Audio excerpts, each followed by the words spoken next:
Rabbi Lau says that one day he was sitting in the Bezdin, he was sitting in the courtroom, and a fellow came in, 42 years old, a Jew who grew up in Russia, in the Soviet Union, identified himself as a Jew, made Aliyah to Israel, and now he wanted, so to speak, to be endorsed and approved and receive a certificate that he is indeed a Yehudi, a Jew.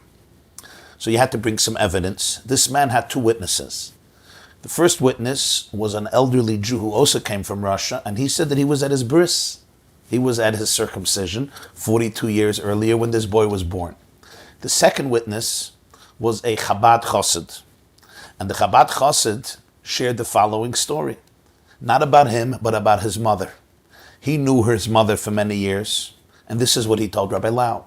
This man's mother had a prominent position in a hospital. She was director of a hospital, an administrator, director.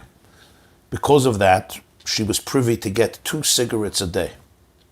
This was a time when cigarettes in Russia were extremely, extremely precious.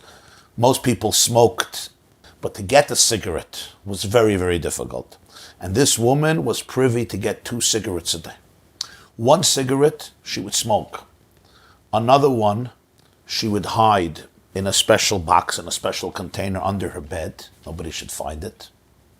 And this Chabad Chassid says, every year, Purim time, she would come to me with a box that contained 365 cigarettes, because every single day she got 2 and she put 1 away.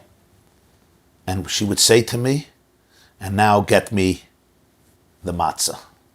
And I would take the cigarettes, sell them on the black market, get flour, and bake her a certain amount of matzah, so she would have matzah for Pesach.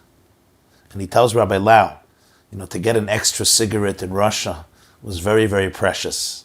But she put it away every single day, so she should be able to eat matzah on Pesach. Rabbi Lau was extremely moved by the story. And he asked this fellow, is your mother still alive? He said, yeah, she's living in Russia. He said, can I speak to her? And of course, they arranged a telephone call. And Rabbi Lau, from his office in Jerusalem, where he was, calls this woman. And she gets on the phone, and he starts talking to her, and she confirms the entire story. And then he says to her, you know the difference between you and I? I observe the Seder night once a year. You observe the Seder 365 days out of the year.